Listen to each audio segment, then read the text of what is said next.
പിതാവിനും പുത്രനും പരിശുദ്ധാത്മാവിനും സ്തുതി.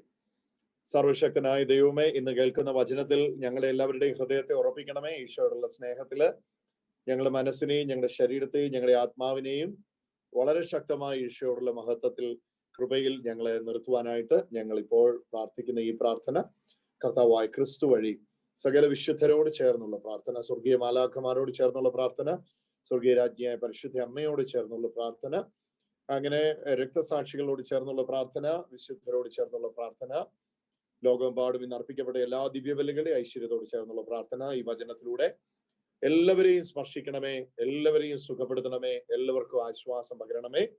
കർത്താവായ ക്രിസ്തു വഴി സമർപ്പിക്കുന്ന പ്രാർത്ഥന കേട്ട് ഉത്തരമരുളുമാറാണ്. നോക്കൂ, പത്രോസ്ലീഹ എഴുതിയ 1-ാം ലേഖനത്തിലേക്ക് നമ്മൾ വരികയാണ്. 1-ാം ലേഖനത്തിന്റെ 1-ാമത്തെ അധ്യായം, 1-ാം ലേഖനത്തിന്റെ 1-ാമത്തെ അധ്യായത്തിന്റെ 3 മുതൽ ഉള്ള വാക്യങ്ങളാണ് നമ്മൾ വായിച്ചതെങ്കിലും ഒരൊറ്റ വാക്യമേ നമ്മൾ ഇന്ന് ശ്രദ്ധിക്കുന്നുള്ളൂ. ഒരൊറ്റ ടെക്സ്റ്റ് ആയിരിക്കും എടുക്കുന്നത്. സോ നമ്മൾ എടുക്കുന്ന ടെക്സ്റ്റ് 4-ാമത്തെ വചനമാണ്. പത്രോസ്ലീഹ എഴുതിയ 1-ാം ലേഖനം 1-ാം അധ്യായത്തിന്റെ 4-ാമത്തെ വചനം. ആ വചനം ഇങ്ങനെയാണ് പറഞ്ഞു തുടങ്ങുന്നത്. അവിടുന്ന് തന്റെ കാരുണ്യ തിരതേക്കത്താൽ ക്രിസ്തുവിന്റെ, യേശുക്രിസ്തുവിന്റെ മരിച്ചവരിൽ നിന്നുള്ള പുനരുത്ഥാനം വഴി സജീവമായ പ്രത്യാശയിലേക്ക് നിങ്ങൾക്കായി സ്വർഗത്തിൽ സൂക്ഷിക്കപ്പെടുന്ന അക്ഷയവും കളങ്കരഹിതവും ഒളിമങ്ങാത്തതുമായ അവകാശത്തിലേക്ക് നമ്മെ വീണ്ടും ജനിപ്പിച്ചിരിക്കുന്നു. ഇതാണ് 4-ാമത്തെ വചനം. നോക്കൂ, ഈ പത്രോസ്ലീഹ എഴുതിയ ലേഖനം തന്നെ നമ്മൾ ഇത് ഇന്ന് 2 പ്രാവശ്യം വായിച്ച് കേട്ടപ്പോൾ തന്നെ മനസ്സിലായി, വളരെ പ്രതീക്ഷ നഷ്ടപ്പെട്ട അവസ്ഥയിലൂടെയാണ് ഈ വായനക്കാർ കടന്നു പോയിക്കൊണ്ടിരിക്കുന്നത്. ഏഷ്യ മൈനറിലെ ആസിയിലെ സഭ എന്ന് പറയുമ്പോൾ ഏഷ്യയിലെ സഭയാണ്. സോ ഏഷ്യ ഭൂഖണ്ഡത്തിൽ ഉള്ള സഭ, ബിഥുനിയിലെ സഭ, ആ സഭ വലിയ പീഡയിലൂടെ കടന്നു പോവുകയാണ്. വിശ്വാസത്യാഗം അല്പമല്ലാതെ അവിടെ സംഭവിച്ചു. വിശ്വാസത്യാഗം അല്പമല്ലാതെ അവിടെ സംഭവിച്ചു. അങ്ങനെ എന്താ പറയേണ്ടത്, വലിയ പ്രതിസന്ധികളിലൂടെ അവര് കടന്നു പോയിക്കൊണ്ടിരിക്കുന്ന സമയത്ത് യേശുക്രിസ്തുവിൽ അവരെ ഉറപ്പിക്കുവാനായിട്ട് ധന്യനായ പത്രോസ്ലീഹ എഴുതുന്ന ലേഖനമാണ് പത്രോസ്ലീഹ എഴുതിയ 1-ാമത്തെ ലേഖനം. അതുകൊണ്ട് തന്നെ ഇതിലെ ചിന്തകൾ മുഴുവൻ ബലം തരുന്ന ചിന്തകളാണ്. ഇന്ന് ഈ വചനം കേൾക്കുമ്പോഴും എനിക്ക് ഉറപ്പാണ്, ഈ വചന കേൾവിയാൽ ഒരസാധാരണമായ കർത്താവിലുള്ള ധൈര്യവും ബലവും നമുക്ക് ഉണ്ടാകും എന്നുള്ളതിൽ 2 പക്ഷമില്ല. അപ്പൊ അതുകൊണ്ട് തന്നെ നിങ്ങൾ തുടർന്ന് കേൾക്കാൻ പോകുന്ന വചനത്തിലേക്ക് നമ്മൾ പ്രവേശിക്കുന്നതിന് മുമ്പ് തന്നെ എൻ്റെ മേലേക്ക് ഒരു വലിയ ഉന്മേഷവും ധൈര്യവും കർത്താവ് പകരുന്നു എന്ന ഉറപ്പോടെ നമുക്ക് ഈ വചനത്തിലേക്ക് പ്രവേശിക്കാം. ആ വചനം ഇങ്ങനെയാണ് തുടങ്ങുന്നത്. തൻ്റെ അവിടുത്തെ പിതാവായ, 3-ാം വാക്യം മുതൽ തുടങ്ങിയാൽ ഒരു പക്ഷെ കുറച്ചുകൂടി ഒരു അണ്ടർസ്റ്റാൻഡിങ് അത് കിട്ടും. നമ്മുടെ കർത്താവായ യേശുക്രിസ്തുവിന്റെ പിതാവായ ദൈവം വാഴ്ത്തപ്പെട്ടവനാകട്ടെ. യേശുക്രിസ്തുവിന്റെ പിതാവായ ദൈവം, so glory to the father ആണ്. പിതാവായ ദൈവത്തിന് വാഴ്ത്തപ്പെടുമാറാകട്ടെ എന്ന് പറഞ്ഞിട്ടാണ് തുടങ്ങുന്നത്. എന്നിട്ടാണ് എന്തുകൊണ്ടാണ് പിതാവായ ദൈവം വാഴ്ത്തപ്പെടേണ്ടിയത്, അല്ലെങ്കിൽ പിതാവായ ദൈവം സ്തുതികൾക്ക് യോഗ്യനാകുന്നത്, അത് വിശദീകരിക്കുമ്പോഴാണ് താഴേക്കുള്ള ഭാഗത്തിൽ നമ്മൾ കാണുകയാണ്. അവിടുന്ന് തന്റെ കാരുണ്യ തിരതേക്കത്താൽ നമ്മെ യേശുക്രിസ്തുവിന്റെ മരിച്ചവരിൽ നിന്നുള്ള പുനരുത്ഥാനം വഴി, അപ്പൊ പിതാവായ ദൈവത്തിന്റെ കാരുണ്യത്താൽ എന്താണ് നമുക്ക് സംഭവിച്ചത്? യേശുക്രിസ്തുവിന്റെ ഉത്ഥാനം വഴി. അപ്പൊ 2 കാര്യം മുൻനിർത്തി പറയുക. 1, പിതാവായ ദൈവത്തിന്റെ കാരുണ്യം. 2, യേശുക്രിസ്തുവിന്റെ മരിച്ചവരുടെ ഇടയിൽ നിന്നുള്ള ഉത്ഥാനം, യേശുക്രിസ്തുവിന്റെ പുനരുത്ഥാനം. 1, പിതാവായ ദൈവത്തിന്റെ the mercy of the Father, and secondly the resurrection of Christ, കർത്താവായ യേശുവിന്റെ ഉയർത്തെഴുന്നേൽപ്പിന്റെ കാരണത്താൽ. അപ്പൊ ആ 2 കാരണത്താൽ എന്ന് പറഞ്ഞിട്ട് താഴോട്ട് വരികയാണ്. മരിച്ചവരിൽ നിന്നുള്ള ഉത്ഥാനം വഴി നമുക്കിനി എന്ത് ലഭിച്ചു? സജീവമായ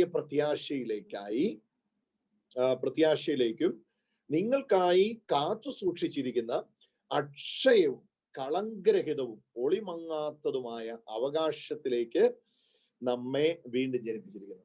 അപ്പൊ പിതാവായ ദൈവത്തിന്റെ കരുണയും യേശുക്രിസ്തുവിന്റെ ഉത്ഥാനവും കൂടെ നമുക്ക് നേടിത്തന്ന വലിയ സൗഭാഗ്യങ്ങളിലേക്ക് ഈ വചനം നമ്മെ വിളിക്കുകയാണ്. ഏതിലേക്കാണ് ജനറലി നമ്മെ വിളിച്ചിരിക്കുന്നത്? അതിന്റെ ഫസ്റ്റ് ആദ്യ ചിന്തയാണ് നമ്മൾ ആദ്യമേ കാണുന്നത്. നോക്കിയോ അതെങ്ങനെയാ പറയുന്നതെന്ന്.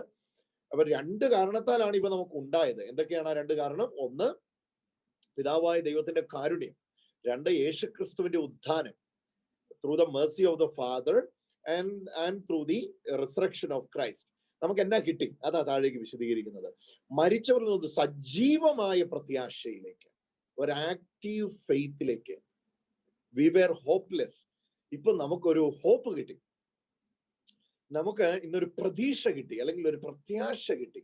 അപ്പൊ പിതാവായ ദൈവത്തിന്റെ കാരുണ്യവും യേശുക്രിസ്തുവിന്റെ ഉദ്ധാരണവും അല്ലെങ്കിൽ യേശുവിന്റെ ഉയർപ്പും കൂടെ ഒന്നിച്ചപ്പം അതിനകത്തുനിന്ന് പുറത്തു വന്നതാണ് നമുക്ക് ആദ്യമേ ലഭിച്ചത്. അതാണ് നമ്മൾ ഇവിടെ വാക്യത്തിൽ കാണുന്നത്. നമുക്ക് ഒരു ഉദ്ധാനം ലഭിച്ചു, അല്ലെങ്കിൽ നമുക്കൊരു പ്രത്യാശ ലഭിച്ചു. നെഞ്ചോട് കൈ ചേർത്ത് വെച്ചെന്ന് പറഞ്ഞ് എനിക്കൊരു പ്രത്യാശ ലഭിച്ചു. ഹല്ലേലൂയ. എനിക്കൊരു പ്രതീക്ഷ ലഭിച്ചു. ഈ പ്രത്യാശ എന്ന് പറയുമ്പം ഹോപ്പ് എന്ന വാക്കിന്റെ യഥാർത്ഥ അർത്ഥം പ്രതീക്ഷ എന്നാണ്. മുമ്പിൽ എനിക്കൊരു പ്രതീക്ഷ ലഭിച്ചു. എന്തിലേക്കുള്ള പ്രതീക്ഷയാണ് എനിക്ക് ലഭിച്ചത്? അതാണ് നമ്മൾ താഴേക്ക് പിന്നെയും വിശദീകരിക്കുമ്പോൾ കാണുന്നത്. പ്രത്യാശയിലേക്ക്, ഉത്ഥാനം വഴി സജീവമായ പ്രത്യാശയിലേക്ക് നിങ്ങൾക്കായി സ്വർഗത്തിൽ സൂക്ഷിച്ചിരിക്കുന്നതും അക്ഷയവും കളങ്കരഹിതവും ഒളിമങ്ങാത്തതുമായ അവകാശത്തിലേക്ക് നമ്മെ വീണ്ടും ജനിപ്പിച്ചിരിക്കുന്നു. സോ ഒത്തിരി ആശയങ്ങളായി വാക്യത്തിനകത്ത്. ഞാൻ പരിമിതമായ സമയത്തിനകത്ത് അതൊന്ന് വിശദീകരിക്കാനായിട്ട് ശ്രമിക്കുകയാണ്. പത്രോസ്ലീഹ ഇവിടെ വിശദീകരിക്കുമ്പോൾ പറയാണ്, യേശുക്രിസ്തു പിതാവായ ദൈവത്തിന്റെ കരുണ അത് ഇടങ്കയിൽ പിടിക്കുക, വലങ്കയിൽ പിടിക്കുക. യേശുവിന്റെ ഉത്ഥാനം, പിതാവായ ദൈവത്തിന്റെ കരുണയും യേശുക്രിസ്തുവിന്റെ ഉത്ഥാനവും സംഭവിച്ചപ്പം എന്നിലേക്ക് ഒരു വലിയ പ്രതീക്ഷ വന്നു. എന്നാണ് ആ പ്രതീക്ഷ? എന്നാണ് ആ പ്രത്യാശ? സ്വർഗത്തിൽ സൂക്ഷിച്ചിരിക്കുന്ന ഈ അവകാശങ്ങളെ കുറിച്ചാണ് ആ പ്രതീക്ഷ അല്ലെങ്കിൽ പ്രത്യാശ. എന്താണ് സ്വർഗത്തിൽ സൂക്ഷിച്ചിരിക്കുന്ന പ്രത്യാശ? അതിനെ കുറിച്ച് നിങ്ങൾക്കായി സ്വർഗത്തിൽ കാത്തു സൂക്ഷിക്കപ്പെടുന്ന അക്ഷയവും. ക്ഷയം എന്ന് പറയുമ്പോൾ നമുക്കറിയാം ക്ഷയിച്ചു പോകുന്നതാണ്. അക്ഷയം എന്ന് പറയുമ്പോൾ ക്ഷയിച്ചു പോകാത്തത്. ഈ ലോകത്തിലുള്ളതെല്ലാം ക്ഷയിച്ചു പോകുന്നതാണ്. എന്നാൽ ക്ഷയിച്ചു പോകാത്തതായിട്ട് എന്തെങ്കിലും ഉണ്ടെങ്കിൽ, അക്ഷയമായിട്ട് എന്തെങ്കിലും ഉണ്ടെങ്കിൽ, അത് സ്വർഗത്തിൽ സൂക്ഷിക്കപ്പെട്ടിരിക്കുന്നവയാണ്. അപ്പൊ ഇവിടെ പത്രോസ്ലീഹ നമ്മോട് സംസാരിക്കുകയാണ്. എന്താ നമ്മളോട് പറയുന്നത്? യേശുക്രിസ്തുവിന്റെ ഉത്ഥാനത്തിലൂടെ പിതാവായ ദൈവത്തിന്റെ മഹാകരുണയാല് നമുക്കൊരു വലിയ നന്മ സിദ്ധിച്ചിരിക്കുന്നു. എന്താണ് ആ നന്മ? അതിനെക്കുറിച്ചാണ് പറയുന്നത്. നമുക്ക് സ്വർഗത്തിൽ കാത്തുസൂക്ഷിച്ചിരിക്കുന്ന അക്ഷയവും കളങ്കരഹിതവും. അക്ഷയവും കളങ്കരഹിതവും. കളങ്കം, കളങ്കരഹിതം അർത്ഥം, മലയാള അർത്ഥം നിങ്ങൾ തന്നെ വിശദീകരിച്ചു. അതിനുവേണ്ടിയാണ് പത്രോസ്ലീഹ നമ്മോട് സംസാരിക്കുകയാണ്. ഞാൻ പൗലോസ്ലീഹയുടെ ലേഖനം ഇങ്ങനെ ഈ ദിവസങ്ങളിൽ പഠിച്ചുകൊണ്ടിരിക്കുകയാണ്. അപ്പൊ അതുകൊണ്ട് ഇടയ്ക്ക് പൗലോസ്ലീഹ വരുന്ന കേട്ടോ, ക്ഷമിച്ചേക്കണേ. പത്രോസ്ലീഹ നമ്മോട് സംസാരിക്കുകയാണ്. നമ്മെ വലിയ ഒരു പ്രതീക്ഷയിലേക്ക് ദൈവം വിളിച്ചിരിക്കുകയാണ്. ഏതാണ് പ്രതീക്ഷ? അതിനെക്കുറിച്ച് താഴെ വിശദീകരിക്കും പറയുന്നത് അക്ഷയമാണ്, കളങ്കരഹിതമാണ്. കളങ്കമില്ല ഇതിനകത്ത്. എന്തുകൊണ്ടാണ് ഈ പ്രത്യാശക്കകത്ത് കളങ്കമില്ലാത്തത്? അല്ലെങ്കിൽ എന്തുകൊണ്ടാണ് ഈ പ്രത്യാശ അക്ഷയമാകുന്നത്? എന്തുകൊണ്ടാണ് ഇതിന്റെ ഒളി മങ്ങാത്തത്? ഒളി എന്ന് പറയുന്ന പ്രകാശമാണ്. ഒളി മങ്ങാത്തതെന്ന് പറഞ്ഞാൽ ഇതിന്റെ പ്രകാശം ഫെയ്ഡ് ആവുന്നില്ല, അൺഫെയ്ഡ് ആണ്. ഫെയ്ഡഡ് ആവാത്തത് എന്തുകൊണ്ടാണ്? അപ്പൊ ഈ 3 ചോദ്യമാണ് നമ്മൾ ചോദിക്കുന്നത്. എന്തുകൊണ്ടാണ് എന്റെ പ്രതീക്ഷ അല്ലെങ്കിൽ എന്റെ പ്രത്യാശ അക്ഷയമായി തുടരുന്നത്? എന്തുകൊണ്ടാണ് എന്റെ പ്രതീക്ഷ അല്ലെങ്കിൽ പ്രത്യാശ കളങ്കരഹിതമാകുന്നത്? എന്തുകൊണ്ടാണ് എന്റെ പ്രത്യാശ ഒളിമങ്ങാത്തത് അല്ലെങ്കിൽ പ്രകാശം ഒരിക്കലും ഫെയ്ഡ് ആകാതെ നിൽക്കുന്നത്? അതിന് കാരണമാ പറയുന്നത് ഈ പ്രത്യാശ അല്ലെങ്കിൽ ഈ പ്രതീക്ഷ സൂക്ഷിച്ചിരിക്കുന്നത് സ്വർഗത്തിലാണ്. 4 പ്രധാന ചിത്രത്തിലേക്ക് പത്രോസ്ലീഹ നമ്മെ കൊണ്ടുപോവുകയാണ്. അതിൽ ഒന്നാമത്തെ ചിത്രമാണ് ഇതെനിക്ക് എങ്ങനെ വന്നു. അതാ നമ്മുടെ 2 ഉത്തരം അതിന് കണ്ടു. എന്തൊക്കെയായിരുന്നു അതിന് 2 ഉത്തരം? പിതാവായ ദൈവത്തിന്റെ കരുണയാലാണ്. പിതാവായ ദൈവത്തിന്റെ കരുണ നേരത്തെ ഉണ്ടായിരുന്നു, എന്നാൽ ഇപ്പോൾ എന്നിലേക്ക് ഇത് വരുവാൻ കാരണമായത് യേശുക്രിസ്തുവിന്റെ ഉത്ഥാനവും കൂടെയാണ്. ഓക്കെ, അത് 2 കാരണത്താലായി ഇത് എന്നിലേക്ക് വന്നത്. ഇനി അടുത്തത് ചോദിക്കുകയാണ്, എന്താണ് what is the importance of this hope? എന്താണ് ഈ പ്രത്യാശയുടെ പ്രാധാന്യം, അല്ലെങ്കിൽ എന്തുകൊണ്ടാണ് ഈ പ്രത്യാശ ഇത്ര പ്രാധാന്യമുള്ളതാകുന്നത്? അത് വിശദീകരിക്കുമ്പോൾ അപ്പോസ്തലൻ വീണ്ടും എടുത്ത് പത്രോസ്ലീഹ പറയുകയാണ്, ഇത് ഒളിമങ്ങാത്തതാണ്, കളങ്കരഹിതമാണ്. കണ്ടല്ലേ, അത് അങ്ങനെ തന്നെ വായിക്കുന്നത്. അക്ഷയവുമാണ്, ക്ഷയിച്ചു പോകത്തില്ല. എടുത്തു പറയുന്നു, ക്ഷയിച്ചു പോകത്തില്ല, നിങ്ങൾ ക്ഷയിച്ചു പോയേക്കാം, ഞാൻ ക്ഷയിച്ചു പോയേക്കാം, നമ്മൾ ക്ഷയിച്ചു പോയേക്കാം, കാണുന്നവയെല്ലാം ക്ഷയിച്ചു പോയേക്കാം. പക്ഷെ ഈ പ്രതീക്ഷയ്ക്ക് അല്ലെങ്കിൽ ഈ പ്രത്യാശയ്ക്ക് ഇത് ക്ഷയിച്ചു പോകത്തില്ല. ഇനിയാണ് ഇവിടെ ശ്രദ്ധിക്കേണ്ടത് മരിച്ചവരുടെ യേശുക്രിസ്തുവിന്റെ ഉത്ഥാനം. അപ്പം ഇത് എനിക്ക് വരാൻ കാരണമായത് എങ്ങനെയാന്ന് അറിഞ്ഞാലേ ഇത് എനിക്ക് എങ്ങനെയും നഷ്ടപ്പെടുമോ എന്ന ഒരു ഭയം ഉണ്ടാകും. ദൈവമേ, ഇത് എന്നിൽ നിന്ന് നഷ്ടപ്പെടുമോ? അപ്പൊ ദൈവത്തിന്റെ വചനം പറയും, ഇതെനിക്ക് വരാൻ കാരണമായത് പിതാവായ ദൈവത്തിന്റെ കരുണയാലാണ്, യേശുക്രിസ്തുവിന്റെ ഉത്ഥാനത്താൽ. ഞാൻ പല പ്രാവശ്യം ആവർത്തിക്കുന്ന ഹൃദയത്തിൽ എഴുതാൻ വേണ്ടിയാണ്. ഇനി എന്താ എന്നിലേക്ക് വന്നത്? കളങ്കരഹിതവും അക്ഷയവും ഒളിമങ്ങാത്തതുമായ അവകാശമാണ്. ഇനി ഇത് എനിക്ക് എങ്ങനെയാ തന്നത്? അതാ അതിന്റെ ലാസ്റ്റ് ഭാഗത്ത് പറയുന്നത്, എന്നെ ഇതിനകത്ത് വീണ്ടും ജനിപ്പിച്ചിരിക്കുകയാണ്. സോ ഈ മേളിൽ പറഞ്ഞിരിക്കുന്ന കാര്യങ്ങള് നിങ്ങൾ കർമ്മം കൊണ്ട് നേടിയതോ അല്ലെങ്കിൽ ഇടയ്ക്ക് വന്ന് ഇടയ്ക്ക് പോകുന്നതോ അല്ല. U are born in it. നിങ്ങൾ അതിനകത്ത് വീണ്ടും ജനിച്ചിരിക്കുകയാണ്. ഹല്ലേലൂയ. എൻ്റെ പ്രിയ സഹോദരങ്ങളെ, ഇവിടെയാണ് വലിയ ഉറപ്പ് നമുക്ക് കിട്ടേണ്ടത്. താഴേക്ക് വായിക്കുമ്പം പത്രോസ്ലീഹ വിളിക്കുകയാണ്, പന്തൂസിയിലും ഗലാത്തിയിലും കപ്പദോക്കിയിലും ആസിയിലും ബഥുനിയിലും ഒക്കെ ഉള്ള വിശ്വാസികളെ വിളിക്കുകയാണ്. നാനാവിധ പരീക്ഷകളിലൂടെ നിങ്ങൾ കടന്നു പോവുക. ഇപ്പം നിങ്ങളെ ഈ മുമ്പിൽ കടന്നു പോകുന്ന വ്യഥകൾ, വേദനകൾ ഭയങ്കരമാണ്. മാനസിക പിരിമുറുക്കങ്ങളുണ്ട്. ഒരു ഭാഗത്ത് നമ്മളുടെ സിറ്റുവേഷൻ ഓൾമോസ്റ്റ് അതുപോലെയാണ്. പക്ഷെ അവര് കടന്നുപോയ വ്യഥകളിലൂടെയും വേദനകളിലൂടെയും ഒന്നും നമ്മൾ കടന്നു പോകുന്നില്ല. നമ്മളേതൊന്നും അവര് നമ്മളിപ്പം നമ്മൾ പറയുന്നത് കോവിഡ് അവിടെ വരുന്നത്, ഇതൊന്നും കോവിഡ് ഒന്നും അല്ലായിരുന്നു. രക്തസാക്ഷികൾ, നേർച്ചക്കോഴികളെ പോലെ ക്രിസ്ത്യാനികൾ കൊല്ലപ്പെടുകയാണ്. ഒരു ഞായറാഴ്ച പള്ളി പിരിഞ്ഞു പോകുമ്പോൾ അടുത്ത ഞായറാഴ്ച ഒരുമിച്ച് കാണുമെന്ന് ഒരു ഉറപ്പുമില്ല. അതുകൊണ്ടാണ് അവർ അങ്ങോട്ടും ഇങ്ങോട്ടും വിളിച്ചു പറഞ്ഞത്, മാറാനാഥ, നമ്മുടെ കർത്താവായ യേശുക്രിസ്തു വേഗം വരുന്നു, കർത്താവേ വേഗം വരണമേ എന്ന് പറഞ്ഞാൽ അവർക്ക് അവരുടെ പ്രത്യാശയായിരുന്നു അവരെ മുമ്പോട്ട് നയിപ്പിച്ചത്, അവരുടെ പ്രതീക്ഷയായിരുന്നു അവരെ മുമ്പോട്ട് നയിപ്പിച്ചിരുന്നത്. വേറെ ഒന്നും അവർക്ക് ഇവിടെ അട്രാക്ഷൻ ആയിട്ടില്ലായിരുന്നു. അപ്പൊ അതായിരുന്നു ആ ജീവിതം. ആ ജീവിതത്തിലേക്ക് അപ്പൊ അവർക്ക് മനസ്സിലായി ഇത് ഫെയ്ഡ് ആവുന്നില്ല. അവർക്ക് മനസ്സിലായി ഇത് ക്ഷയിച്ചു പോകുന്നില്ല. എത്ര പ്രയാസങ്ങൾ ഇവിടെ ഉണ്ടെങ്കിലും, എത്ര ക്ഷയിപ്പിക്കുന്ന സാഹചര്യങ്ങൾ ഇവിടെ ഉണ്ടെങ്കിലും സകലവും താൽക്കാലികമാണ്, എല്ലാം ടെമ്പററി ആണ്. ഒന്നിനും ഒരു ഉറപ്പും ഇവിടെ ഇല്ല. ഈ സംസാരിക്കുന്ന ഞാൻ നാളെ കാണണമെന്നില്ല, കേൾക്കുന്ന നിങ്ങൾ നാളെ കാണണമെന്നില്ല, നമ്മൾ കാണണമെന്നില്ല. കഴിഞ്ഞ ദിവസം കുവൈറ്റിൽ നിന്ന് എനിക്ക് മെസ്സേജ് അയച്ച ഒരു പ്രിയ സഹോദരൻ, ആ പ്രിയ സഹോദരന്റെ മരണ വാർത്തയാണ് ഇന്ന് രാവിലെ ഫേസ്ബുക്ക് എടുത്ത് നോക്കിയപ്പോൾ കണ്ടത്. എനിക്ക് വിശ്വസിക്കാൻ കഴിഞ്ഞില്ല. വിൽസൺ എന്ന പേരുള്ള ബ്രദറിന്റെ മരണ വാർത്തയാണ് അറിഞ്ഞത്. അപ്പൊ ഞാൻ നോക്കിയപ്പം വളരെ അടുത്ത ദിവസം അദ്ദേഹം എനിക്ക് മെസ്സേജ് അയച്ചിരിക്കുകയാണ്. എന്താണ് അദ്ദേഹം മെസ്സേജിലൂടെ എന്നോട് സംസാരിച്ചത്?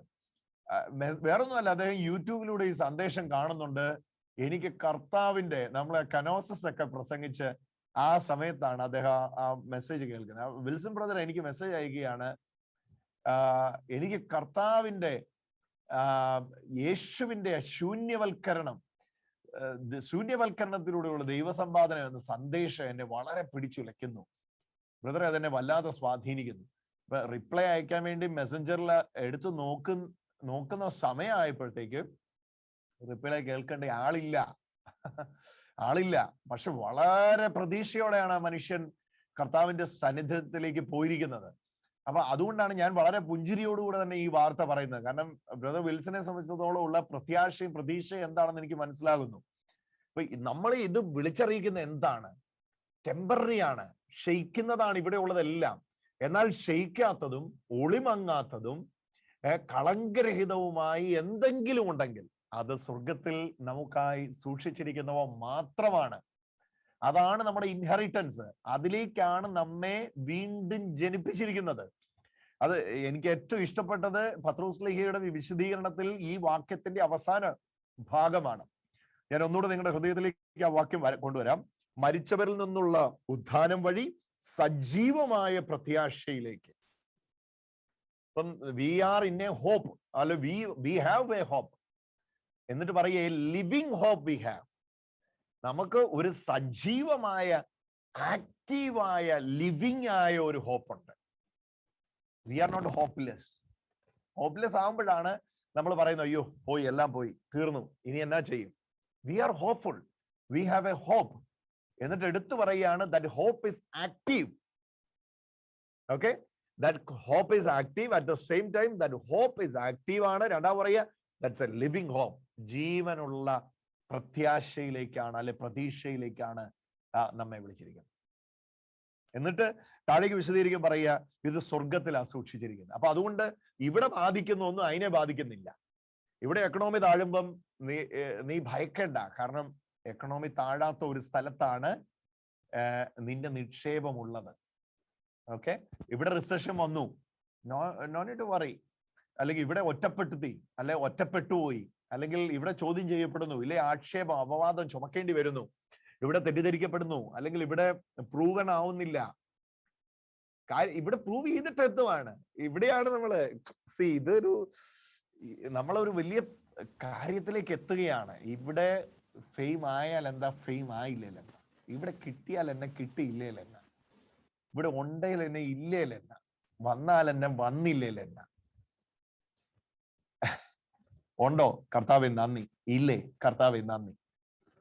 ഓക്കെ, പോകാൻ പറ്റിയോ കർത്താവേ നന്ദി, പോകാൻ പറ്റിയില്ലേ അതിനായിട്ട് നന്ദി. കാരണം നമുക്ക് മനസ്സിലാകുകയാണ് നമ്മെ വേറൊന്നിൽ വീണ്ടും ജനിപ്പിച്ചിരിക്കുകയാണ്. You are born in it. നിങ്ങൾ അതിൽ ചെന്ന് കയറിയവരോ നിങ്ങൾ അതിൽ വന്നു കയറിയവരോ അല്ല. നല്ല നാടൻ ഭാഷ പറഞ്ഞ മഴ പെയ്തപ്പം മഴ നനയാതിരിക്കാൻ വേണ്ടി ഏറയത്ത് കയറി നിൽക്കുന്ന പോലെ ഈ പ്രത്യാശയിലേക്ക് കയറിയവരല്ല നിങ്ങൾ, ജനിച്ചവരാ നിങ്ങൾ. അതിനാണ് hallelujah. U are born in it, U are bone of it. അതിനകത്ത് നമ്മെ ജനിപ്പിച്ചിരിക്കുക. ഓ ഹല്ലേലൂയ. ഇത് പറയുമ്പോ തന്നെ ഈ ഒരു ഭയങ്കര ധൈര്യം. ഇത് എന്തിനാ പത്രോസ് ആദ്യം ഇത് പറയുന്നേ? താഴേക്ക് വായിക്കാം ഞാൻ, കാരണം ഇത് നോക്കിക്കേ, 6-ാമത്തെ വാക്യം. അല്പകാലത്തേക്ക് വിവിധ പരീക്ഷകൾ നിമിത്തം നിങ്ങൾക്ക് വ്യസനിക്കേണ്ടി വന്നാലും അതിൽ ആനന്ദിക്കുവീൻ. അപ്പൊ വിവിധമായ വ്യസനങ്ങളിലൂടെ കടന്നു പോകുമ്പം പത്രോസ് പറയുകയാണ് ആനന്ദിക്കുവീൻ അതില്. എനിക്കിവിടെ വലിയ ചോദ്യമുണ്ട്. എന്റെ ചോദ്യം എന്താണെന്നറിയോ? പരീക്ഷകളിലൂടെ കടന്നു പോകുമ്പോൾ എങ്ങനെയാ ആനന്ദിക്കാൻ പറ്റുന്നേ? ശരിക്കും ഒന്ന് വിശദീകരിക്കും, ഇങ്ങോട്ട് നോക്ക. പരീക്ഷകളിലൂടെ കടന്നു പോകുമ്പം ആനന്ദിക്കണമെങ്കിൽ വേറെന്തോ എവിടെയോ കണ്ടുവെക്കണം. ശരിയോ തെറ്റോ? നഷ്ടം ഇവിടെ സംഭവിക്കുമ്പോഴും നമുക്ക് ചിരി വരണമെങ്കിൽ, അല്ലെങ്കിൽ ആനന്ദം സന്തോഷിക്കാൻ കഴിയണമെങ്കിൽ ഇതിലും ബെസ്റ്റ് എന്തോ എവിടെയോ കണ്ടുവച്ചിട്ടുണ്ടാവണം. കണ്ടുവച്ചിട്ടല്ലാതെ ഈ നഷ്ടത്തിൽ സന്തോഷിക്കാൻ കഴിയുകയില്ല, ഈ പരീക്ഷയിൽ സന്തോഷിക്കാൻ കഴിയുകയില്ല. കാരണം ഇത് അഗ്നിശോധനയാണ്. എന്റെ പ്രിയ സഹോദരങ്ങളെ, ഇത് അഗ്നിശോധനയാണ്. നോക്കൂ 6-ാമത്തെ വചനം നോക്കൂ. 6-ാമത്തെ വചനം നോക്കൂ. അല്പകാലത്തേക്ക് വിവിധ പരീക്ഷകൾ നിമിത്തം നിങ്ങൾ വ്യസനിക്കേണ്ടി വന്നാലും, ഒരു പരീക്ഷയല്ല, വിവിധ പരീക്ഷകളാൽ നിങ്ങൾ വ്യസനിക്കേണ്ടി വന്നാലും അതിൽ ആനന്ദിക്കുവീൻ. ഈ സമയത്ത് തുള്ളിച്ചാടുവീൻ. കാരണം വേറെ എവിടെയോ എന്തോ നിങ്ങൾക്കുണ്ട്, വേറെ എവിടെയോ എന്തോ നിങ്ങൾ കണ്ടിട്ടുണ്ട്. ഹല്ലേലൂയ. അതാണ് പറയുന്നത്. എവിടെയാ നിങ്ങൾ കണ്ടിട്ടുള്ളത്? നിങ്ങൾക്കായി വേറൊന്ന് സൂക്ഷിച്ചിട്ടുണ്ട്, കളങ്കരഹിതമായി ഒളിമങ്ങാത്തതായി. കളങ്കരഹിതവും ഒളിമങ്ങാത്തതും, അല്ലെ? കളങ്കരഹിതവും അക്ഷയവും കളങ്കരഹിതവും ഒളിമങ്ങാത്തതുമായ മറ്റൊന്ന് നിങ്ങൾക്കായി സൂക്ഷിച്ചിട്ടുണ്ട്. അപ്പൊ അതുള്ളത് കൊണ്ട് ഇതിൽ ആനന്ദിക്കുവീൻ. അപ്പൊ അത് കാണാതെ ഇതിൽ ആനന്ദിക്കാൻ പറ്റില്ല. അപ്പൊ ഇന്ന് നമ്മുടെ പ്രശ്നം ഇതാ, എനിക്കിതിലൂടെ കടന്നു പോകുമ്പോൾ പിടിച്ചു നിൽക്കാൻ പറ്റുന്നില്ല. അയ്യോ, ഞാൻ എന്നാ ചെയ്യും?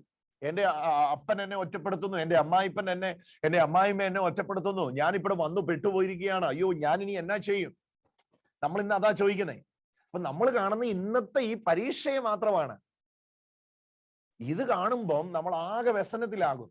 പക്ഷേ അത് കണ്ടിട്ട് ഇത് കാണണം. ഏത് കാണണം? ആദ്യം അക്ഷയം, പറഞ്ഞു അക്ഷയവും കളങ്കരഹിതവും ഒളിമങ്ങാത്തതുമായത് എനിക്കുണ്ട് എന്ന് ആദ്യമേ കാണണം. ഹല്ലേലൂയ. അത് കണ്ടേച്ചിട്ട് ഇപ്പൊ കടന്നു പോകുന്ന പരീക്ഷകളിലേക്ക് നോക്കാം. അതെന്തു ആയിക്കോട്ടെ, കടഭാരമായിക്കോട്ടെ, എന്തു ആയിക്കോട്ടെ, രോഗമായിക്കോട്ടെ, അപമാനമായിക്കോട്ടെ, അപവാദമായിക്കോട്ടെ, whatever it may be. First of all, we have to see the living active hope which God has set for us. Okay, എന്നിട്ട് പറയാ അൺഫെയ്ഡബിൾ ആണ്, അൺഫെയ്ഡ് ആണ്. പിന്നെ പറയുക അത് അൺഫെയ്ഡ് ആണെന്ന് മാത്രമല്ല, കറപ്റ്റബിൾ അല്ലത്, കറപ്റ്റ് ആവാത്തതാണത്. O thank you Lord Jesus. ഞാനിത് പറയുമ്പോ തന്നെ ഹൃദയത്തിൽ നമുക്കിന്നത് ഉറപ്പിച്ച് സ്വീകരിക്കാനായിട്ട് ഭയങ്കരമായിട്ട് കഴിയട്ടെ. കാരണം അങ്ങനെയാ ദൈവത്തിന്റെ വചനം നമ്മോട് സംസാരിക്കുന്നത്. നോക്കൂ, അക്ഷയമാണ്, കളങ്കരഹിതമാണ്, ഒളിമങ്ങാത്തതാണ്. എന്നിട്ട് 6-ാം വാക്യത്തിലേക്ക് ഒരു അല്പകാലത്തേക്ക് വിവിധ പരീക്ഷകൾ നിമിത്തം നിങ്ങൾ വ്യസനിക്കേണ്ടി വന്നാലും അതിൽ ആനന്ദിക്കും. ചിന്തിക്കണ്ട, കടന്നു പോകുന്ന പ്രയാസങ്ങളിൽ ആനന്ദിക്കുവിൻ. കാരണം എന്തുകൊണ്ടാ? കാരണം 7-ാമത്തെ വചനം, അഗ്നിശോധനയെ അതിജീവിക്കുന്ന നശ്വരമായ സ്വർണത്തെക്കാൾ വിലയേറിയതായിരിക്കും പരീക്ഷകളെ അതിജീവിക്കുന്ന നിങ്ങളുടെ വിശ്വാസം.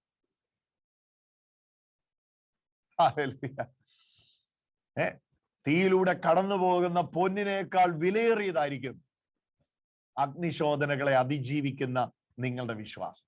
അപ്പൊ അഗ്നിശോധനകൾ ഇല്ല എന്ന് പറയരുത്. ഈ ജീവിതത്തിൽ അഗ്നിശോധനയേ ഇല്ല ദൈവമക്കളെ എന്ന് പറയരുത്. അഗ്നിശോധന ഉണ്ട്. കോവിഡ് കൊണ്ട് കാര്യങ്ങളെല്ലാം തീരുമെന്നാണ് വിചാരിക്കുന്നത്. ഇതൊരു ജൈവായുധമാണെങ്കിൽ ഓക്കെ, ഇതിന് പുറകിൽ ഒത്തിരി ആയുധങ്ങൾ വന്നേക്കാം.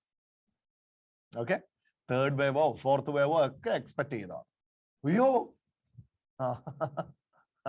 ഹല്ലേലൂയ. പക്ഷെ ഇവിടെ നമ്മൾ വേറൊന്ന് കാണുകയാണ്. ഇവിടെ ഉള്ളതെല്ലാം നശിക്കും. നിങ്ങൾ മണിമാളിക കെട്ടിപ്പൊക്കിയവരാണെങ്കിലും അത് നശിക്കാൻ സാധ്യതയുണ്ട്. ഭയങ്കര ഫേമസ് ആയ വ്യക്തിയാണ് നിങ്ങളെങ്കിൽ ആ ഫെയിമും എയിമും എല്ലാം നശിക്കാൻ സാധ്യതയുണ്ട്. ബട്ട് നിലനിൽക്കുന്നത് അക്ഷയവും കളങ്കരഹിതവും ഒളിമങ്ങാത്തതും. അമ്മേ പറ, അക്ഷയവും കളങ്കരഹിതവും ഒളിമങ്ങാത്തതും. അതങ്ങോട്ട് കാണണം. അതങ്ങോട്ട് കണ്ടിട്ട് ഇവിടെ വിളിക്കുകയാണ് പത്രോസ്. ആരെയാ വിളിക്കുന്നത്? പൊന്നേന്ന് വിളിക്കുക. പൊന്നേന്നുള്ള വിളി എല്ലാവർക്കും ഇഷ്ടമാണ്. പക്ഷെ പൊന്ന് തീയിലൂടെ ഇടൂന്ന് പറയുമ്പോ ബുദ്ധിമുട്ടാ. പൊന്നേ, എന്റെ പൊന്നേന്ന് വിളിക്കുന്ന എന്ത് ഇഷ്ടാ. എല്ലാവരുടെയും പൊന്നാകാൻ എല്ലാവർക്കും ഇഷ്ടാ. പൊന്നാണെങ്കിൽ എങ്ങനെയാ? പൊന്നാണെങ്കിൽ എങ്ങനെയാ? എന്റെ പൊന്നേ, ഞാൻ എല്ലാവരുടെയും പൊന്നാ. പൊന്നാകണമെങ്കിൽ അതിനൊരു പ്രോസസ് ഉണ്ട്. അത് തന്നെ 7-ാമത്. കാരണം അഗ്നിശോധനയെ അതിജീവിക്കുന്ന നശ്വരമായ സ്വർണത്തെക്കാൾ വിലയേറിയതായിരിക്കും പരീക്ഷകളെ അതിജീവിക്കുന്ന നിങ്ങളുടെ വിശ്വാസം. നശ്വരമായ അഗ്നിശോധനയെ അതിജീവിക്കുന്ന പൊന്നിനേക്കാൾ, നശ്വരമായ പൊന്നിനേക്കാൾ, അല്ലെ? അങ്ങനെയല്ലേ? അഗ്നിശോധനകളെ അല്പകാലത്തേക്ക് നാനാവിധ പരീക്ഷകൾ വ്യസനിക്കേണ്ടി വന്നാലും നാം ആനന്ദിക്കുന്നു. കാരണം അഗ്നിശോധനയെ അതിജീവിക്കുന്ന നശ്വരമായ സ്വർണത്തെക്കാൾ വിലയേറിയതായിരിക്കും പരീക്ഷകളെ അതിജീവിക്കുന്ന നിങ്ങളുടെ വിശ്വാസം. വിലയേറിയ വിശ്വാസം. ആ വിശ്വാസം ഏതാ? അഗ്നിശോധനകളെ അതിജീവിക്കുന്ന വിശ്വാസം.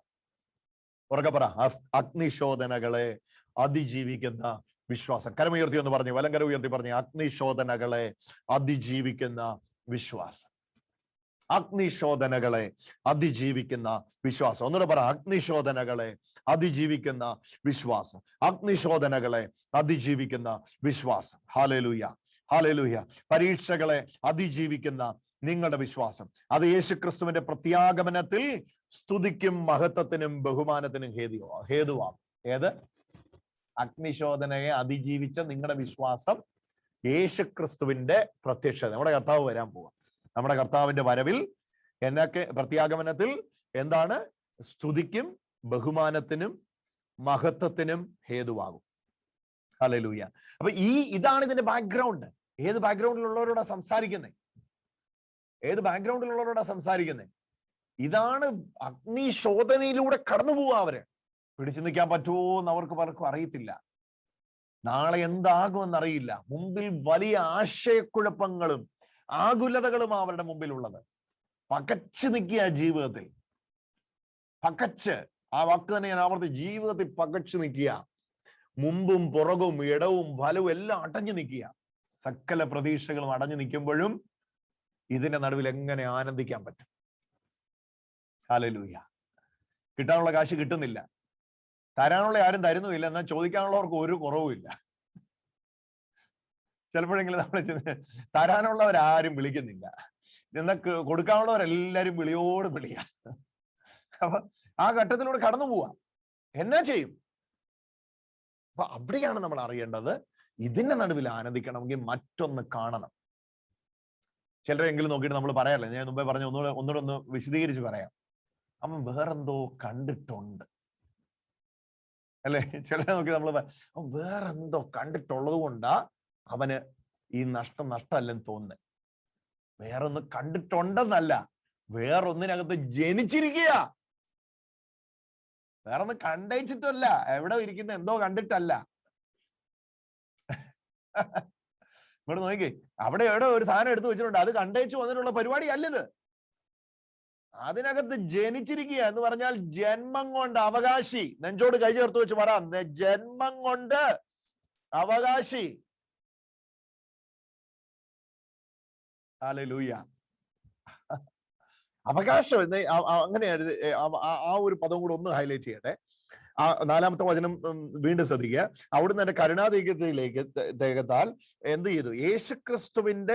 യേശുക്രിസ്തുവിന്റെ മരിച്ചവരിൽ നിന്നുള്ള ഉദ്ധാനം വഴി സജീവമായ പ്രത്യാശയിലേക്ക് നിങ്ങൾക്കായി സ്വർഗത്തിൽ സൂക്ഷിക്കപ്പെട്ടിരിക്കുന്നു, അക്ഷയവും കളങ്കരഹിതവും ഒളിമങ്ങാത്തതുമായ അവകാശത്തിലേക്ക്.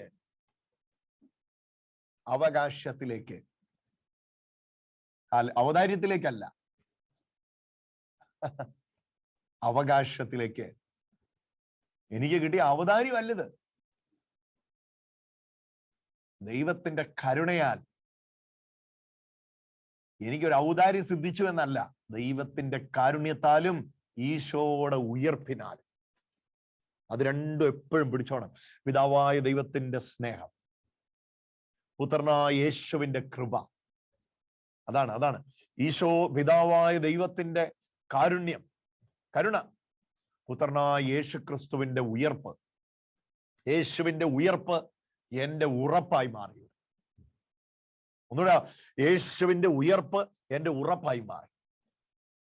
എന്റെ അവകാശം എന്തുവാന്ന് എനിക്ക് മനസ്സിലായി. കാരണം വേറെ ഒരു തരത്തിലും അവകാശം തരാൻ പറ്റില്ല. അവകാശിയാകണമെങ്കിൽ ജനിക്കണം.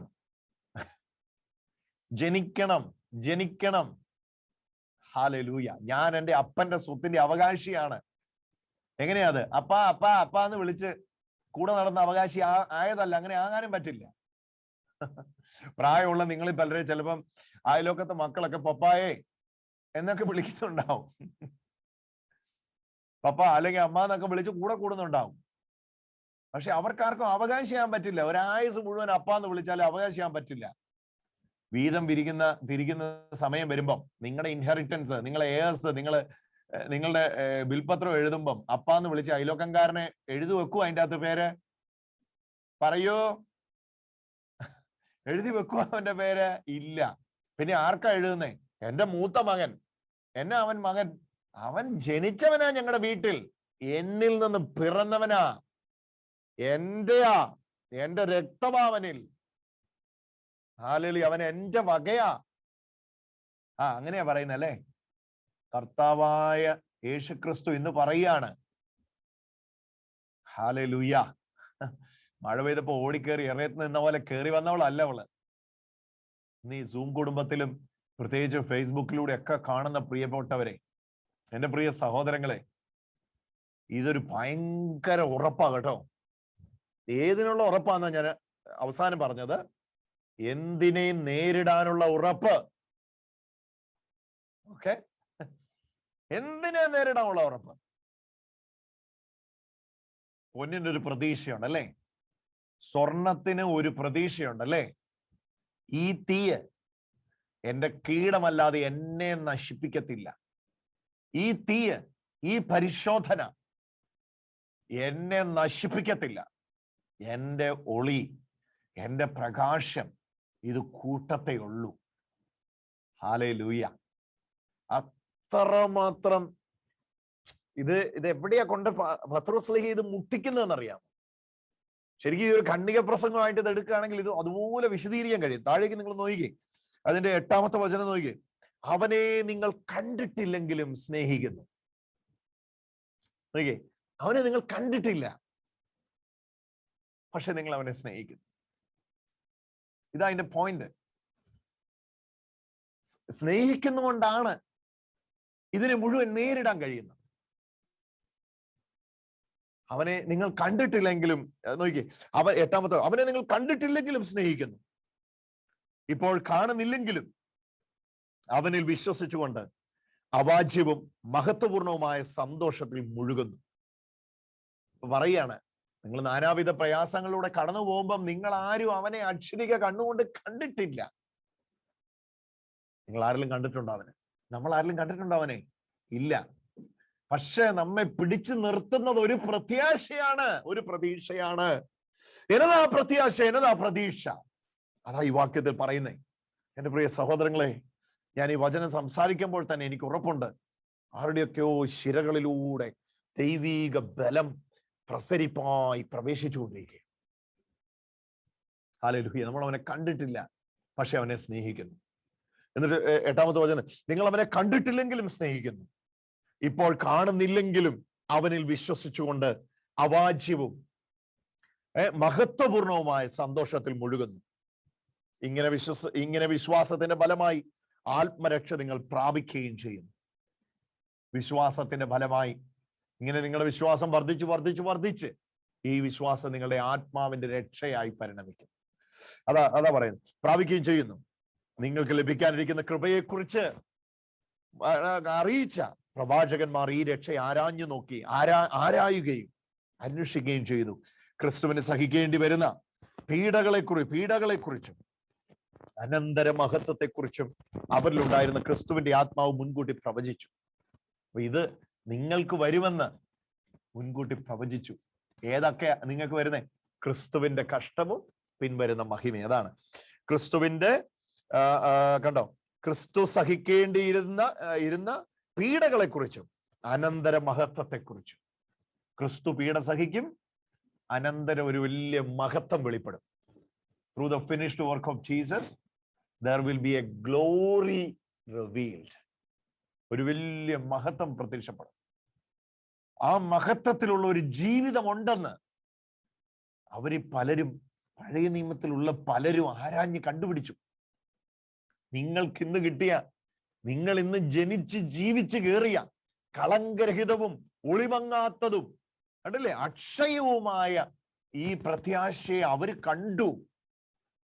അവര് കണ്ടപ്പോ ഇങ്ങനെയാ കണ്ടേ, ഇതിനു മുമ്പ് ക്രിസ്തു കഷ്ടം അനുഭവിക്കണം, ക്രിസ്തുവിന്റെ കഷ്ടത്തോട് ചേർന്ന് ഒരു മഹത്വത്തിലുള്ള ജീവിതം വരും. ഹല്ലേലൂയ. പഴയ നിയമത്തിലെ ആൾക്കാർ പറഞ്ഞു, ക്രിസ്തു കഷ്ടം അനുഭവിക്കണം, ക്രിസ്തുവിന്റെ കഷ്ടത്തോട് ചേർന്ന ഒരു മഹത്വത്തിന്റെ ജീവിതമുണ്ട്. ഹല്ലേലൂയ. അവരാരാഞ്ഞു നോക്കി. അവര് തങ്ങൾക്ക് വേണ്ടി അല്ല കേട്ടോ, അവരാകട്ടെ അതിപ്പോഴും എപ്പോഴെന്ന് കണ്ടോ, 11ാമത്തെ വചനം, അവരാകട്ടെ അത് എപ്പോഴാണെന്നും എങ്ങനെയാണെന്നും ആരായുകയും ചെയ്തു. അവർ തങ്ങൾക്കായിട്ടല്ല, തങ്ങളെ തന്നെയല്ല, നിങ്ങളെ തന്നെയാണ് ശുശ്രൂഷിക്കുന്നതെന്ന് അവർക്ക് വെളിപ്പെട്ടിരുന്നു. സ്വർഗത്തിൽ നിന്ന് അയച്ച പരിശുദ്ധാത്മാവ് വഴി സുവിശേഷ പ്രസംഗകർ ഈ കാര്യം നിങ്ങളെ അറിയിച്ചിട്ടുണ്ടല്ലോ. ഇവയിലേക്ക് എത്തി നോക്കുവാൻ ദൈവദൂതന്മാർ പോലും കൊതിക്കുന്നു. നിങ്ങൾക്ക് ലഭിച്ച ഈ പ്രത്യാശയിലേക്ക് എത്തി നോക്കാൻ ദൈവദൂതന്മാർ പോലും കൊതിക്കുന്നു. ഹല്ലേലൂയ. ദൈവദൂതന്മാര് കൊതിക്കുക. ഏഞ്ചൽസ് ഭയങ്കര തേസ്റ്റോടെ എത്തി നോക്കുക. ഓ, ഇവർക്ക് എന്നാ ഈ കൊടുത്തിരിക്കുന്നേ, എന്നാ ഇവർക്ക് കിട്ടാൻ പോന്നേ, എന്നാ ഇവർക്ക് ലഭിക്കുന്നേ. 4ാമത്തെ വചനത്തിലേക്ക് മടങ്ങി വന്നേ. ആ വചനം ഒന്ന് ഹൃദയത്തിലോട്ടൊന്ന് സ്വീകരിച്ചേ. 7 സത്യങ്ങൾ നമ്മുടെ മനസ്സിൽ നിന്ന് ഉറപ്പിക്കപ്പെടാം. അതിൽ ആദ്യ 2 സത്യമാണ് നമ്മൾ 2 സത്യം ആദ്യം കേട്ടത്. എന്തൊക്കെയായിരുന്നു ആദ്യത്തെ സത്യങ്ങള്? 1, പിതാവായ ദൈവത്തിന്റെ കരുണയാൽ. 2, യേശുക്രിസ്തുവിന്റെ ഉദ്ധാരണം വഴി. 3ാമത്തെ നമ്മൾ കണ്ടു, we are in active hope. നമ്മൾ ഇന്ന് ഒരു ജീവനുള്ള പ്രത്യാശയിൽ, പ്രതീക്ഷയിലാണുള്ളത്. അവിടെ കൊണ്ട് തീർന്നില്ല. 4 നമ്മളോട് പറയുമായിരുന്നു, ആ പ്രതീക്ഷ അക്ഷയമാണ്, കളങ്കരഹിതമാണ്, ഒളിമങ്ങാത്തതാണ്.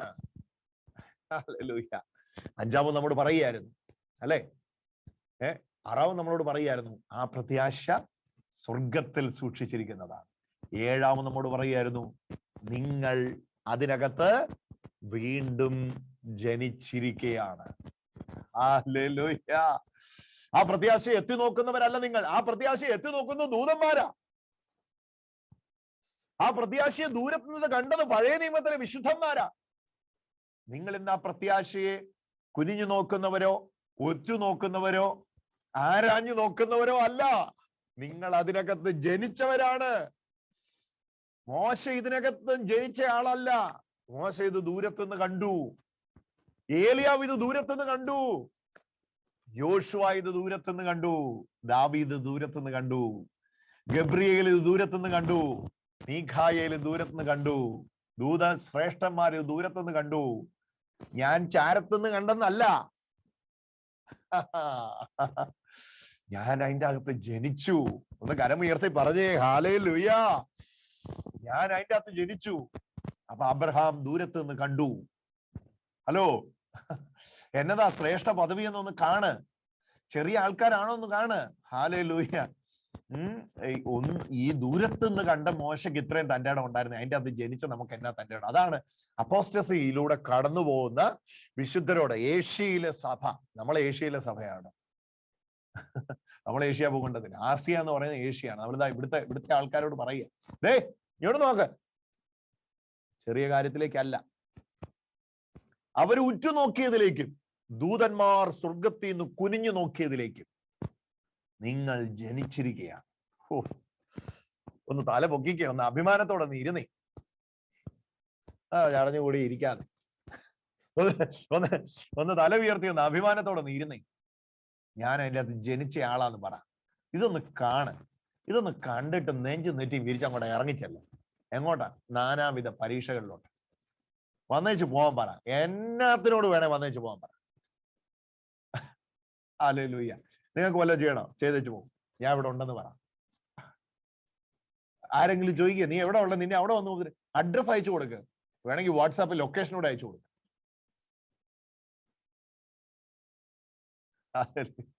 ആര് വേണേ എന്നാ വേണേ ചെയ്തോട്ടെ, എപ്പ വേണേ ചെയ്തോട്ടെ, എത്ര നാള് വേണേ ചെയ്തോട്ടെ. ഭയങ്കരമായ തൻ്റെ ഇടം, ഭയങ്കരമായ ധൈര്യം നമ്മുടെ ശിരകളിലേക്ക് കത്തി പടരട്ടെ. അപ്പൊ ആരോ ചോദിക്കുന്നു, ദൈവത്തെ കണ്ടിട്ടാണോ? കാണുമൊന്നും വേണ്ടടേ. അവിടെ താഴെ പറയാ, അവനെ നമ്മൾ കണ്ടിട്ടില്ല എങ്കിലും നാം വിശ്വസിക്കും. ഹല്ലേലൂയ. അവനെ നമ്മൾ കണ്ടിട്ടില്ല എങ്കിലും നമ്മൾ വിശ്വസിക്കുന്നു.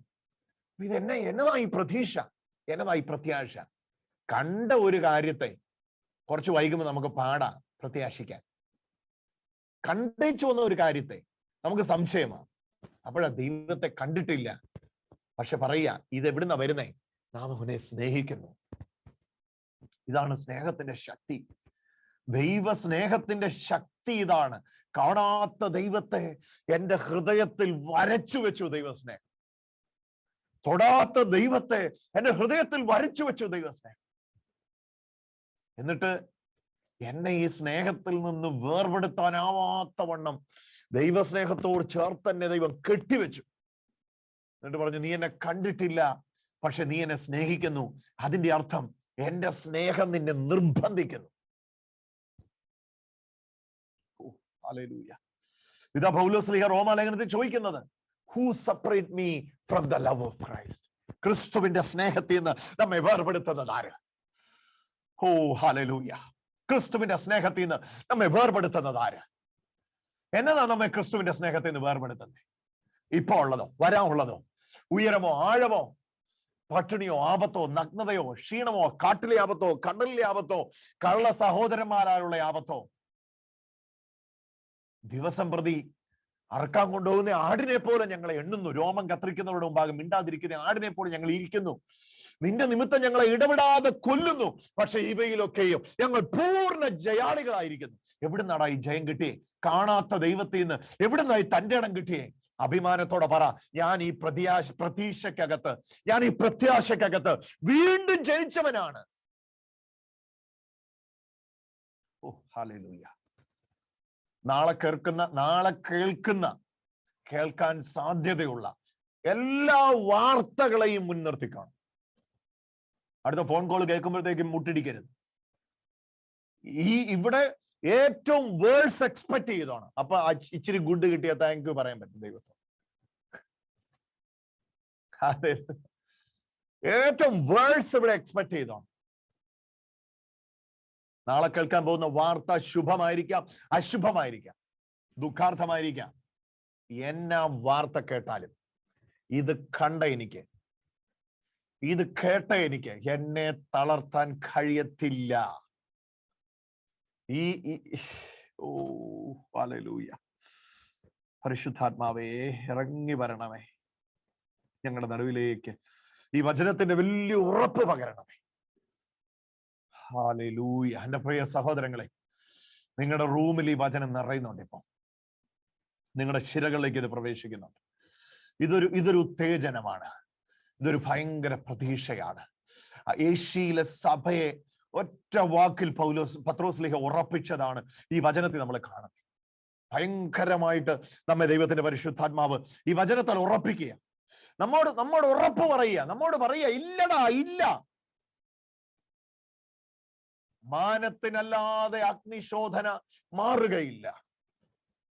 ബഹുമാനത്തിന് കാരണമായി ഇന്ന് ആ സ്നേഹത്തിൽ അങ്ങോട്ട് യൂണിയൻ ആവട്ടെ.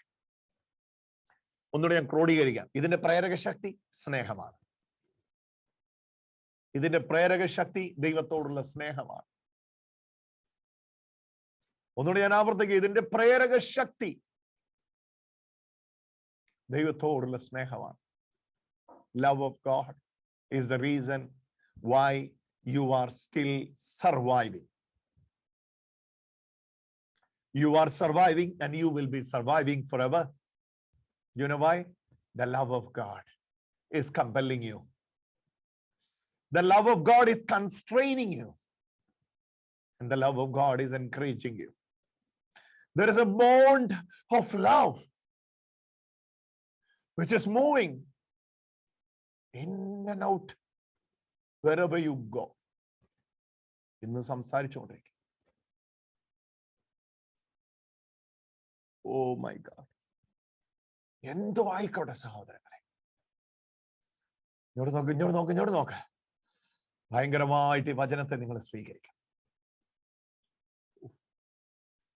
കളങ്കരഹിതവും ഒളിമങ്ങാത്തതും അക്ഷയവുമായ സ്വർഗത്തിൽ സൂക്ഷിച്ചിരിക്കുന്ന ഒരു ഭയങ്കര പ്രത്യാശക്കകത്തേക്ക് ജനിച്ച് ജീവിക്കുന്നവനാണെന്നുള്ള ഉറപ്പിൽ ഒന്ന് എഴുന്നേറ്റ് അങ്ങനെ നിങ്ങളെ ഒന്ന് കാണാൻ തുടങ്ങിക്ക്. എന്നിട്ടൊന്ന് പറഞ്ഞേ, I can do all things through Christ who strengthens me. എനിക്ക് എല്ലാ കാര്യങ്ങളും ചെയ്യാൻ കഴിയുന്നു എന്നെ ശക്തനാക്കുന്ന ക്രിസ്തു മുഖാന്തരം. Thank you, Lord Jesus. Oh, thank you, Lord Jesus. നിങ്ങൾ ശാന്തമായ പരിശുദ്ധാത്മാവിന്റെ നിറവിനെ നിങ്ങളുടെ ശരീരത്തിലേക്കും ആത്മാവിലേക്കും സ്വീകരിക്കുക. കണ്ണിന് മുമ്പിൽ കാണുന്ന ഒരു ഹോപ്പ്ലെസ് സിറ്റുവേഷൻ, ഇംഗ്ലീഷുകാരന്റെ ഭാഷ, I am hopeless. You may be hopeless today, but there is an active living hope in you. Hallelujah. കേറട്ടെ അങ്ങോട്ട്, ശിരകളിലോട്ട് അങ്ങോട്ട് പടരട്ടെ. തല മുതൽ പാദം വരെ അത് വ്യാപരിക്കട്ടെ. കണ്ണുകളിലേക്ക് അത് വ്യാപരിക്കട്ടെ. നാവിലേക്ക് അത് വ്യാപരിക്കട്ടെ. അധരത്തിലേക്ക് അത് വ്യാപരിക്കട്ടെ. കൈകളിലേക്ക് അത് വ്യാപരിക്കട്ടെ. ഹൃദയത്തിലേക്കും ചിന്തകളിലേക്ക് അത് വ്യാപരിക്കട്ടെ. ഞാൻ ഇരിക്കുന്ന മുറിയിലേക്ക് അത് വ്യാപരിക്കട്ടെ. എന്റെ സറൗണ്ടിങ്സിലേക്ക് അത് വ്യാപരിക്കട്ടെ. എന്റെ മക്കളുടെ മേൽ അത് വ്യാപരിക്കട്ടെ. എന്റെ കുടുംബത്തിന്റെ മേൽ അത് വ്യാപരിക്കട്ടെ. പറഞ്ഞു എന്റെ കൂടെ പ്രാർത്ഥിച്ചേ. ഹല്ലേലൂയ. ഞാൻ ആയിരിക്കുന്ന സ്ഥലത്തേക്ക്, രാജ്യത്തേക്ക് അത് വ്യാപിക്കട്ടെ. Hallelujah, hallelujah, hallelujah, hallelujah. കത്തിപ്പടരട്ടെ. ഒരു ഭയങ്കര പ്രതീക്ഷയാണ്, ഭയങ്കര ഉറപ്പാ, എന്നാന്നില്ലാത്ത ഒരു തന്റെ ഇടമാണ്.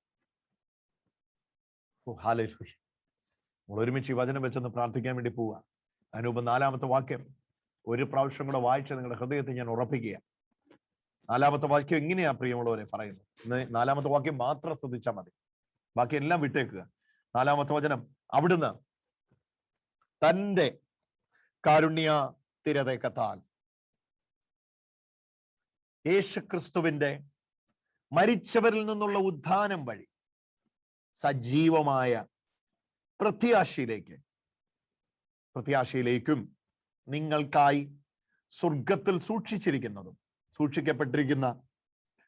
സൂക്ഷിക്കപ്പെടുന്ന അക്ഷയവും കളങ്കരഹിതവും ഒളിമങ്ങാത്തതുമായ അവകാശത്തിലേക്ക് നമ്മെ വീണ്ടും ജനിപ്പിച്ചിരിക്കുന്നു. You are born again through the resurrection of Christ.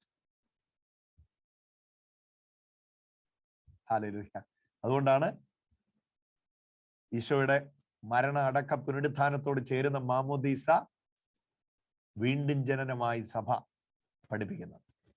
നിക്കോദിമോസിനോട് പറഞ്ഞു വെള്ളത്താലും ആത്മാവിനാലും ജനിക്കുന്നില്ല എങ്കിൽ വെള്ളത്താൽ ജനിക്കുക, മാമോദീസയാൽ ജനനം നടക്കുന്നു എന്ന് പറയുന്നതിന്റെ രഹസ്യം ഇതാ. മാമോദീസ ഈശോയുടെ മരണ അടക്ക പുനരുത്ഥാനത്തിൽ നമുക്കുള്ള പങ്കാളിത്തമാണ്.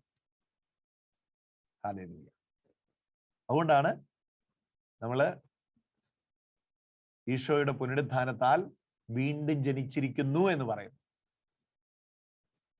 കണ്ടോ ആ രഹസ്യം കണ്ടോ? ഈശോയുടെ through the resurrection of Christ, you have been born again, or you are born in the family of God.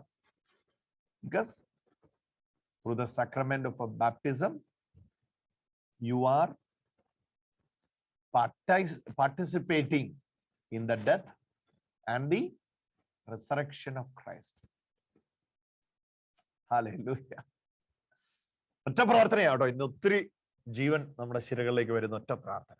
ഇരുകരങ്ങളും വിരിച്ചുയർത്തി പിടിച്ച് സ്വർഗീയ മാലാഖമാരോട് ചേർന്ന് അവർ കുനിഞ്ഞു നോക്കുക. എനിക്ക് ഒന്നുകൂടെ പറയണം, ഒന്നുകൂടെ കണ്ണു തുറക്കൂ. ഇതോടെ ഒന്ന് കേട്ടിട്ട് നമുക്ക് പ്രാർത്ഥിക്കാം. പഴയ നിയമ വിശുദ്ധന്മാർ ആരാഞ്ഞു നോക്കി.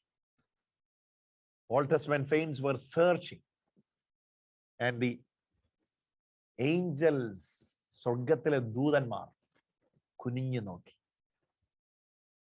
ആരാഞ്ഞു നോക്കിയവരോട് പറഞ്ഞു, നിങ്ങൾക്കല്ല, ഇതിനു മുമ്പ് ഇത് റിലീസ് ആകണമെങ്കിൽ ക്രിസ്തു കഷ്ടം സഹിക്കണം. Through the finished work of Jesus ഇത് റിലീസ് ആവുന്നു. അതിനു മുമ്പ് Jesus has to suffer. Okay, so Jesus is going through the suffering. That was the suffering of Jesus. യേശുവിന്റെ കഷ്ടാനുഭവം. എന്നിട്ട് പറയാ, the greater glory which will follow Christ and his suffering. ക്രിസ്തുവിന്റെ മഹത്വത്തിന് പിന്തുടർന്നു വരുന്ന വലിയ മഹത്വം. എന്നിട്ട് അവര് പഴയ old testament saints were searching. അവർ ഒരു പോയിന്റിൽ വന്നപ്പം അവരിലുള്ള ക്രിസ്തുവിന്റെ ആത്മാവ് ഉണ്ടായിരുന്നു. ക്രിസ്തുവിന്റെ ആത്മാവ് അവരെ കാണിച്ചു കൊടുത്തു. മശിഹ ഛേദിക്കപ്പെടും. ദാനിയേലിന്റെ ഭാഷയിൽ പറഞ്ഞാൽ മശിഹ ഛേദിക്കപ്പെടും. Okay, then there is a time, there is a glorious time. മഹത്വപൂർണമായ ഒരു സമയമുണ്ട്. Through the finished work there will be a glorious era. ഒരു glorious era ഉണ്ട്. Okay, Old Testament saints were searching. അവർക്കായിട്ടല്ല, അവരാരാഞ്ഞു നോക്കി. ഏഞ്ചൽസ് മേളിൽ നോക്കി. ഇതെന്താന്ന് കുനിഞ്ഞു നോക്കുക അവർ മേളിൽ. ഹല്ലേലൂയ. അവർ കയറിയില്ല, അവർക്ക് കയറാൻ ഭാഗ്യം സിദ്ധിച്ചില്ല. എന്നാൽ അതിനകത്ത് അവർ ദൂരത്ത് നിന്ന് കണ്ടതിനകത്ത്, മേളത്ത് ദൂതന്മാർ കുനിഞ്ഞു നോക്കുന്നതിനകത്ത്, we are born in it. നമ്മൾ അതിനകത്ത് ജനിച്ച് ജീവിച്ച് മഹത്വപൂർണമാകും. ചെറിയ പദവിയല്ലേ ഇത്. കളങ്കരഹിതവും ഒളിമങ്ങാത്തതും അക്ഷയവും. ഒന്ന് പറഞ്ഞേ, വായ തുറന്ന്. അക്ഷയവും കളങ്കരഹിതവും ഒളിമങ്ങാത്തതും. കരമുയർത്തി പിടിച്ചു. ഈശോയെ, ഞങ്ങളുടെ ഉള്ളിൽ സ്നേഹം കൊണ്ട് നിറയുന്ന നാഥ, എങ്ങനെ നന്ദി പറയണമെന്നറിയില്ല. Certain areas of our life, ഞങ്ങളുടെയൊക്കെ ജീവിതത്തിന്റെ ചില മേഖലകൾ ഹോപ്പ്ലെസ് ആയിട്ട്, ജോലി നഷ്ടപ്പെടുമ്പോഴും ആരോഗ്യം ക്ഷയിക്കുമ്പോഴും പ്രതീക്ഷ പോലെ കാര്യങ്ങളൊക്കെ നടക്കാത്തപ്പോഴും ഒക്കെ ഞങ്ങൾ പിറുപിറുത്ത് ദൈവം എവിടെയെന്നൊക്കെ ചോദിച്ചിട്ടുണ്ട് കർത്താവേ. പക്ഷേ ഞങ്ങൾക്ക് മനസ്സിലാകുന്നു, ഞങ്ങൾ എത്രയോ സുരക്ഷിത സ്ഥലത്ത് ജനിച്ച് ജീവിക്കുന്നവരാണ്. ഓ നാഥ, പിതാവായ ദൈവമേ, അവിടുത്തെ കരുണ വാഴ്ത്തപ്പെടേണ്ടിയത്. പുത്രനായ ഈശോയെ, അവിടുത്തെ പുനരുത്ഥാനം വഴി ഈ ഒരു ലിവിങ് ഹോപ്പിലേക്ക്, ജീവിക്കുന്ന പ്രതീക്ഷയിലേക്ക് ഞങ്ങളെ നയിച്ചതിനാണ്. അവിടുത്തെ പുത്രന്റെ നാമത്തെ വീണ്ടും ഉയർത്തണമേ. എല്ലാ മക്കളിലേക്കും ഈ വചനം ശക്തിയോടെ വ്യാപിക്കട്ടെ. വീടുകളിൽ പ്രകടവും പ്രത്യക്ഷവുമായ അത്ഭുതങ്ങൾ ഈ സമയത്ത് സംഭവിക്കട്ടെ. ശാരീരിക രോഗങ്ങൾ ഈ വചനത്തിന് മുമ്പിൽ കീഴടങ്ങട്ടെ. വിശുദ്ധ കുരിശിന്റെ അടയാളത്താൽ വിമോചനം നിന്റെ മക്കൾ സ്വീകരിക്കട്ടെ. അങ്ങനെ ഒത്തൊരുമിച്ചുള്ള വിശ്വാസത്തിന്റെ ശക്തി ഈ മക്കളിലേക്ക് വ്യാപിക്കട്ടെ. ഈ സമയത്ത് എന്തിനെ നേരിടാനുള്ള ഒരു തന്റെ ഇടം, നെഞ്ചും നെറ്റിയും വിരിച്ച് അഭിമാനത്തോടെ എന്തിനേയും ഫേസ് ചെയ്യാനുള്ള ഒരു തന്റെ ഇടം, കേൾക്കുന്ന വാർത്ത ശുഭമോ അശുഭമോ ആയിക്കോ, നേരിടാൻ വേണ്ടിയുള്ള ഒരു ധൈര്യം എല്ലാവരുടെ മേലും വ്യാപിക്കട്ടെ. അവരുടെ ശരീരങ്ങൾ സൗഖ്യമാവട്ടെ. ഇന്ന് കടന്നു പോകുന്ന പരിശോധന മഹത്വമാണെന്ന് നിന്റെ മക്കൾ തിരിച്ചറിയട്ടെ. അതിൽ ആനന്ദിക്കാൻ ഞങ്ങളെ ശീലിപ്പിക്കണമേ. പ്രത്യാഗമനത്തിൽ സ്തുതിക്കും മഹത്വത്തിനും ബഹുമാനത്തിനും ഹേതുവായി മാറുമെന്ന് വിശ്വസിച്ചുകൊണ്ട് കർത്താവായ ക്രിസ്തു വഴി സകല വിശുദ്ധരോട് ചേർന്ന്, പ്രത്യേകിച്ച് പരിശുദ്ധ അമ്മയോട് ചേർന്ന്, ഭാഗ്യപ്പെട്ട യോസേപ്പ് പിതാവിനോട് ചേർന്ന്, വിശുദ്ധ അൽഫോൻസാമ്മയോട് ചേർന്ന്, അങ്ങനെ എല്ലാ വിശുദ്ധരോട് ചേർന്ന്, ഞങ്ങൾ ഒറ്റയ്ക്കല്ല നാഥ, 2000 വർഷം ദൈവത്തെ പ്രീതിപ്പെടുത്തിയ സകല വിശുദ്ധരോട് ചേർന്ന്, സകല അനുഗ്രഹത്താൽ മുടിചൂടി നിൽക്കുന്ന അവിടുത്തെ സഭയോട് ചേർന്ന് കർത്താവായ ക്രിസ്തു വഴി സമർപ്പിക്കുന്ന പ്രാർത്ഥന കേട്ട് ഉത്തരമരുളുമാറാകണം. ഈശോമിശിഹായ്ക്ക് സ്തുതിയായിരിക്കട്ടെ. ഹല്ലേലൂയ. ഭയങ്കര പ്രതീക്ഷ, എനിക്കത് കാണ്ട് എക്സ്പ്രസ്. എൻ്റെ ഹൃദയം നിറയുക, എൻ്റെ ഉള്ളു വിങ്ങി പൊട്ടുമായിട്ട് സംസാരിക്കും. What is forcing you in it? നമ്മളവരെ കണ്ടിട്ടില്ല എങ്കിൽ നാം അവനെ സ്നേഹിക്കും. That's the point. അതാ അതിന്റെ തീം. അവനെ നമ്മൾ കണ്ടിട്ടില്ല എങ്കിൽ നമ്മൾ അവനെ സ്നേഹിക്കും. കാണാത്ത ഒരാൾക്ക് വേണ്ടി എങ്ങനെ സഹിക്കാൻ പറ്റും? അപ്പൊ പറയാ, കണ്ടിട്ടില്ലെങ്കിലും സ്നേഹിക്കും. Jesus, we love you more than anything and everything. We love you, Jesus. എന്തായിക്കോട്ടെ യേശുവേ, അങ്ങേക്കാ വലുതായിട്ടൊന്നുമില്ല നാഥ. അങ്ങ് സർവവുമാണ്. You are above all, Lord Jesus.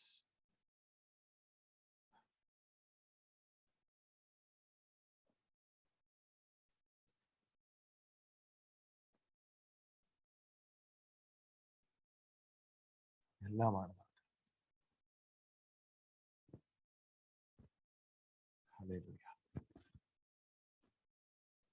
എല്ലാവർക്കും ഒരു ശുഭരാത്രി നേരുന്നു. കർത്താവിന്റെ കൃപ നാം എല്ലാവരോടും കൂടി ഉണ്ടാകുമാറാകട്ടെ.